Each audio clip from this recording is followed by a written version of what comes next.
Thank you for joining this week's episode of the Bang Bang Bang Show, where we take your relationship problems, your inquiries, your questions, and whatnot. And on this particular show, our host today is Mr. Johnathan Q. Asscock, my established colleague from Princeton University, yes. Let us begin the show with this week's discussion about tapping the brown eye. So we're gonna take calls in a few minutes. I guess one of the main problems today is people being a little too rough with tapping the brown eye, not using the proper lubricant, and tearing of the flesh in the anal orifice, allowing feces to get into the bloodstream, and in some cases cause heart attacks. This happens when people get their tongue pierced sometimes too.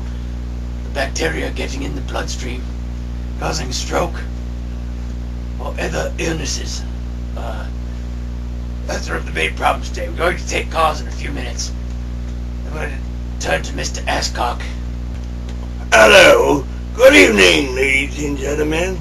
Today's topic is sucking or kissing or fucking the brown eye and the pleasurement we all get from it, and also the danger, after effects or side effects you also can contract from doing so. Do you consider it something that should be avoided at all costs, or is there a proper way to do it? There is a proper way, I say, ladies and gentlemen, of doing it, so you can also practice and be safe at all times and not have to worry about the side effects from tapping, sucking, kissing, or fucking the brown eye. Ha ha ha ha. Briefly, we're going to take some calls. We're going to go to a few commercials now and take a break. Be right with you shortly, thank you. What's wrong with you today, Johnny? Oh man, doctor, my ass is killing me. I ate my daddy's quarters, a whole roll of them. Well, what's wrong? Ain't you gonna crap them out? That's the thing. I've been trying to crap all day. My ass is hurting, my stomach is hurting. I don't know what to do. Well, I got good news for you, Timmy. I got a new laxative that's gonna get that stuff out of you. Laxative? I don't like medicine, doctor. Oh, don't worry about that, Johnny. In this laxative, we have cherry, orange, grape, banana, and bubblegum flavor. Oh my god, these sound so delicious. Where can I get them? You can get it at any of your local convenience stores or grocery stores, right off the shelf. Well, what do I do right now? Well, I got a free sample for you today, Timmy. You're in luck.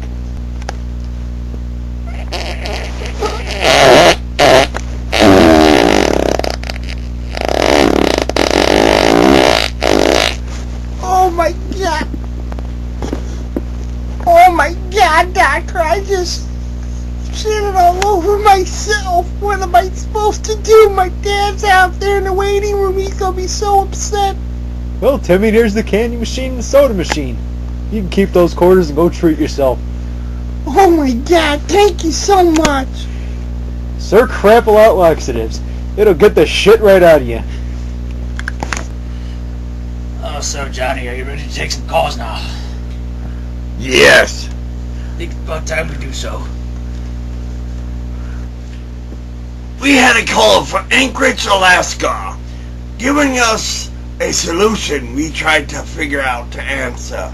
What does you do when you're out there dead of winter and it is 60 below zero?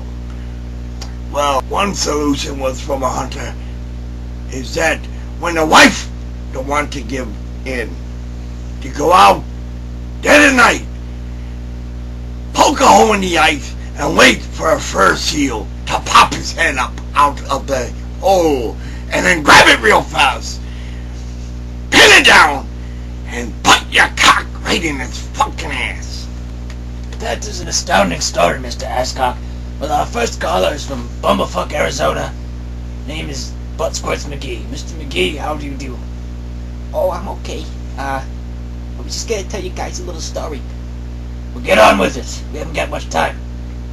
Okay, yeah, well, the other day I went out in my backyard, and I saw the neighbor getting on top of his dog over there. I don't know what they were doing. They were going crazy. It looked like they were stuck together or something. So I went and got a bucket of water and threw it all over them. and they both ran away. So what's the rest of the story? Well, God, I don't know. I'm so nervous right now. I went home later that night, and I peeked in my mother's bedroom and saw her and my daddy going in. I didn't know what to do. I went in the kitchen and filled up a glass of water, and I went and threw it on them. And my dad just turned the lights on. He said, "What the fuck are you doing?" I almost had a heart attack just listening to it. It is so hilarious. A little boy from Buttfuck, Arizona would do something like that. God, It's Bumblefuck, Arizona. Bumblefuck, Buttfuck, whatever, it's Arizona. Anyway, if my son ever came in and threw water at me, that would be no problem, because what I'll do, I'll take him out in the back, and I'll show him a lesson. I'll take the garden hose and I'll spray him down from top to bottom. Well, I hope that answered Mr. McGee's question. We're going to go to our next caller, Mr. Arthur Chesterfield McFisticuffs from Pittsburgh, Pennsylvania. How old are you, Mr. McFisticuffs? Hello, Mr. McFisticuffs. You're on the air. Turn the radio off. Yes. I'm 82 years old. And, my question was, this actually happened last night. I was, tapping my wife, Brown Eye. She's actually 39 years old. She's still rather tight. When we were done, I couldn't even pull out. We were like two dogs that just finished mating.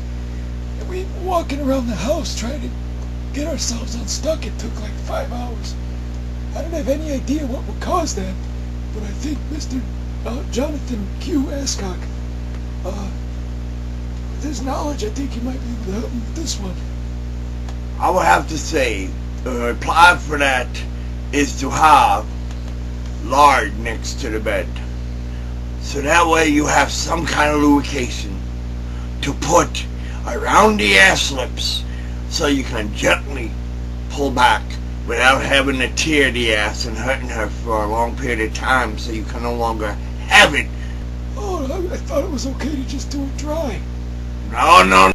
You have to have some kind of lubrication, and I do prefer lard. Anyway, I hope that answered your question, Mr. McFisticuffs. Going to take another short break here. You hungry? Going to go to Wendy's and get the Baconator? Johnny, are we going out for lunch? Oh yes we are. Just send my secretary to go pick us up 4 Baconators at Wendy's. This is the last call we're going to take today from a Mr. Bartholomew T. Longfellow from Dublin, Ohio. Mr. Longfellow? Yeah, I just wanted to ask Mr. Asscock. You've tapped quite a few brown eyes in your life, haven't you? Indeed I have, sir. You are in Dublin, Ohio, and you have that accent. What kind of accent is that? Yeah, anyway, I watch a lot of pornos, and I always notice when in the anal scenes, the guy always pulls out and it's clean as a whistle. I mean, what do they do? Do they stick a hose up the girl's ass and wash it out, or what? I don't know how they do that. The lady friend goes into the tool shed where it's off limit to the women because that's the men's space. They take your hose and cut it off in half. And they put a little fucking as you will say, a vibrator onto the tip of it. It's a homemade contraction only the ladies know how to do. How the hell you know that? Because my wife done it! I had to tell the bitch, hey! You can have the house, but the tool shed is mine. That is off limits. That's where I keep all my tools and secret contraptions in. And we thank you for watching the Bang Bang Bang Show this week. Thank you, Mr. Asscock, for you making some time in your busy schedule. No problem, anytime.